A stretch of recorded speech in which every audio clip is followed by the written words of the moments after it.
Olá, eu sou o professor Rui Daniel Prediger, professor do Departamento de Farmacologia da UFSC.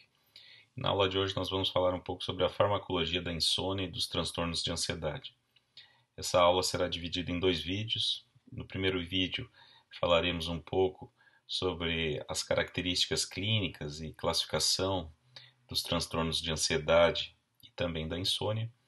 E no segundo vídeo, então, abordaremos o tratamento farmacológico com hipnóticos e ansiolíticos. Então, do ponto de vista epidemiológico, tanto a insônia quanto os distúrbios de ansiedade, eles acometem um grande número de pessoas. Esses são dados americanos, mas no Brasil e em outros países essa realidade também ocorre.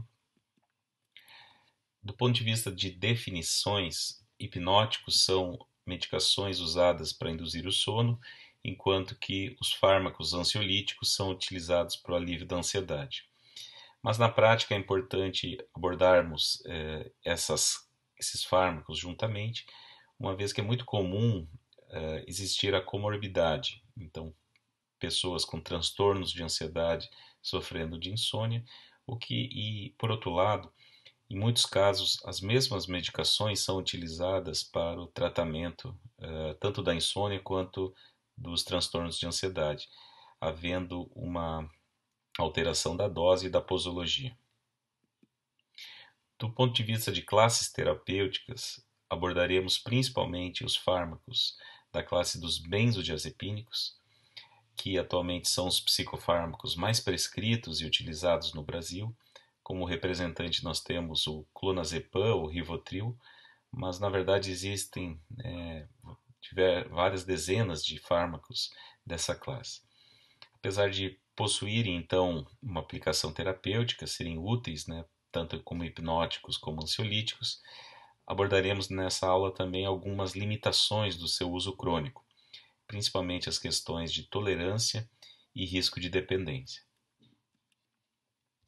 Bom, inicialmente é importante mencionarmos que todos os fármacos hipnóticos e ansiolíticos, eles são depressores do sistema nervoso central. Como vemos nessa figura, com esses fármacos é possível atingir diferentes níveis de depressão do sistema nervoso central, sendo que para se obter um efeito hipnótico, induzir o sono do paciente, é necessária uma maior depressão do sistema nervoso central do que para a obtenção de um efeito ansiolítico. Logo, medicações que estão sendo usadas como hipnóticos apresentam maior risco de causarem uma parada cardiorrespiratória e levarem a óbito do indivíduo. Bom, iniciando sobre a questão do sono, falaremos um pouquinho sobre a fisiologia do sono. Então, o sono é dividido em diferentes estágios. Então, 4 estágios de ondas lentas, também chamado de sono não REM, e o sono paradoxal, o sono REM. O REM é um termo que vem do inglês Rapid Eye Movements. Essa é basicamente a distribuição desses estágios do sono ao longo de uma noite. Então, 90 minutos o indivíduo passaria pelos 4 estágios do sono não REM e o sono REM levando algo em torno de 20 minutos. Então, para passar por todos esses estágios, cerca de 2 horas, considerando uma noite de 8 horas, o indivíduo passaria de 4 a 5 vezes por todos esses estágios. É importante salientar que todas as medicações hipnóticas, o ideal é que mimetizassem essa fisiologia do sono, mas isso não acontece. Então não existe nenhum hipnótico ideal. E na prática, todos eles reduzem esse estágio do sono REM. Então aqui, representando mais uma vez esses diferentes estágios do sono, então desde o sono mais leve, esse sono vai se aprofundando, até chegar no sono REM, ou sono dos movimentos oculares rápidos, em que existe uma atonia muscular, que é importante para o relaxamento dos músculos, e do ponto de vista de sistema nervoso central, existe uma grande atividade dos neurônios. Então, nesse período, é importante para a consolidação de novas memórias. Então aqui destacando, né, algumas dessas importâncias do sono REM, tanto a consolidação das memórias quanto o relaxamento muscular, e como então todas as medicações hipnóticas reduzem esse sono REM.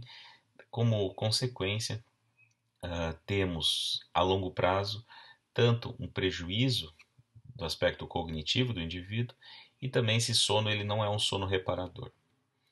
Bom, a insônia muitas vezes ela vem associada com outros transtornos psiquiátricos, como eu mencionei, próprio transtorno de ansiedade, mas também transtorno de humor, transtorno psicótico, entre outros. E além disso, muitas vezes, antes de pensarmos no uso de um hipnótico, devemos optar por opções não farmacológicas, então buscar uma higiene do sono. O que seria isso?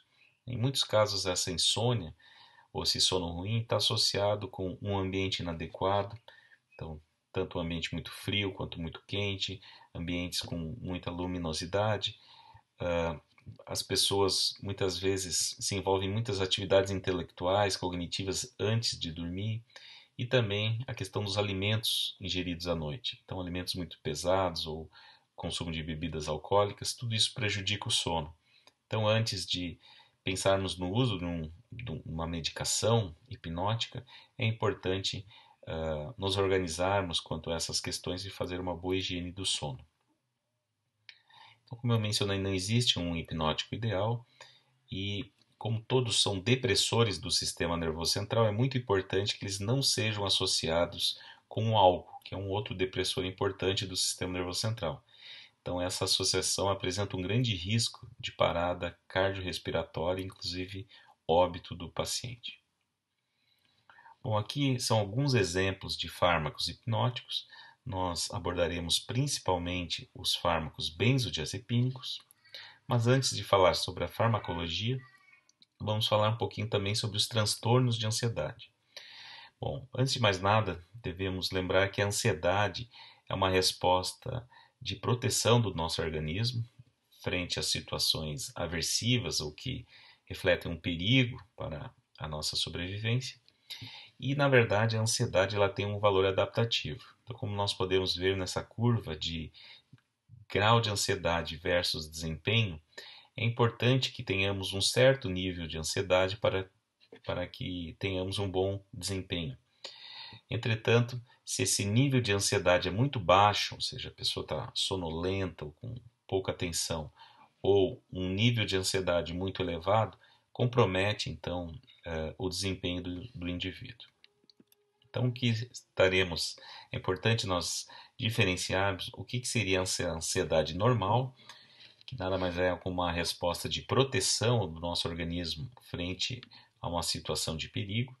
É importante que ela tenha seja limitada no tempo, então uma vez que passe aquele evento, essa ansiedade diminui, enquanto que a ansiedade patológica seria então uma resposta exacerbada a esses estímulos e muitas vezes que persiste. Então, mesmo passando o evento, essa ansiedade ela continua elevada. E, claro, trazendo um comprometimento na qualidade de vida para o indivíduo. A exemplo de outras doenças e transtornos do sistema nervoso central, os transtornos de ansiedade também apresentam uma etiologia multifatorial, então envolvendo fatores ambientais, genéticos, biológicos.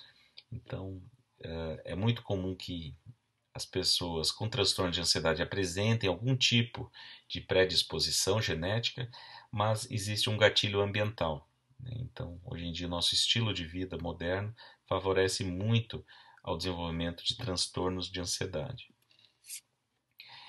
Segundo a classificação do DSM-4, existem diferentes transtornos de ansiedade. Aqui são alguns deles e aqui a prevalência na população. Então, para finalizar essa primeira parte, vamos mencionar algumas características clínicas de alguns desses principais transtornos de ansiedade. O transtorno do pânico é um transtorno que se manifesta de uma maneira imprevisível no início, na forma de um ataque de pânico, que é um medo intenso, uma sensação de morte iminente, sem uma explicação. Esses ataques começam a se tornar recorrentes e durante esse ataque de pânico, o indivíduo experimenta uma série de sensações relacionadas à ativação do sistema simpático, como a taquicardia, a sudorese, os tremores, dores no peito. E muitas vezes, esses primeiros ataques de pânico eles são confundidos com um infarto. A pessoa imagina que está infartando e, na verdade, está tendo um ataque de pânico. Em muitos desses indivíduos que sofrem de transtorno de pânico, eles desenvolvem um sintoma chamado de agorafobia, que é a pessoa começa a se esquivar de locais fechados, de difícil fuga. Um outro transtorno de ansiedade é o transtorno obsessivo-compulsivo, o TOC. O TOC ele normalmente se inicia em pessoas jovens e ele vai se desenvolvendo ao longo dos anos. Ele apresenta duas características principais: a obsessão, que seria um pensamento, né, repetitivo, principalmente sobre contaminação, sobre acidentes, assuntos religiosos ou sexuais, e para aliviar esse pensamento repetitivo, ele desenvolve uma compulsão, que é um comportamento repetitivo. Então, se a obsessão é sobre contaminação, ele vai desenvolver um comportamento de se limpar, usar álcool gel repetidamente, e assim sucessivamente. O transtorno de ansiedade generalizada, então, para o seu diagnóstico, ele envolve que a pessoa tenha altos níveis de ansiedade por pelo menos 6 meses e muitas vezes está associado então a quadros de insônia e também a transtornos de humor. Do ponto de vista de transtornos de ansiedade, os mais comuns, né, na população são as fobias, uma vez que existem diferentes tipos de fobias, fobias à altura, a locais fechados, a diferentes tipos de animais. E no tratamento dessas fobias, além da questão dos fármacos, é muito comum se utilizar uma terapia de exposição gradual. Então a pessoa vai sendo exposta gradualmente àquilo que ela tem fobia, para diminuir essa sensação de medo, né, no contato com esse objeto ou com essa questão do ambiente. Fobia social, então, se desenvolve o transtorno, né, de ansiedade social, quando a pessoa, então, ela tem essa dificuldade em locais públicos, tem sempre a sensação que está sendo vigiada, e a tendência, então, das pessoas é o isolamento social. E, por fim, o transtorno de estresse pós-traumático, uma situação que era considerada, inicialmente chamada de um transtorno de estresse pós-guerra. Imaginava-se que somente os soldados, né, que combatiam em guerras desenvolviam esse transtorno. Hoje se sabe que não. Então, pessoas expostas a algum tipo de violência, evento traumático, após um período de resiliência, eles desenvolvem esse transtorno, que nada mais é que memórias, né, bastante intensas, que a pessoa não consegue controlar, e essas memórias então elas vêm com força e influenciam muito a qualidade de vida das pessoas. Então, atualmente é um dos transtornos mais difíceis de serem tratados. Não existem fármacos totalmente eficazes para aliviar esse transtorno. Inclusive existe uma série de pesquisas com medicações canabinoides, né, para o alívio do transtorno de estresse pós-traumático. Então, nessa tabela são resumidas algumas dessas características principais desses transtornos de ansiedade. E na aula seguinte, então, no vídeo seguinte, nós abordaremos sobre a questão das medicações utilizadas como hipnóticos e ansiolíticos.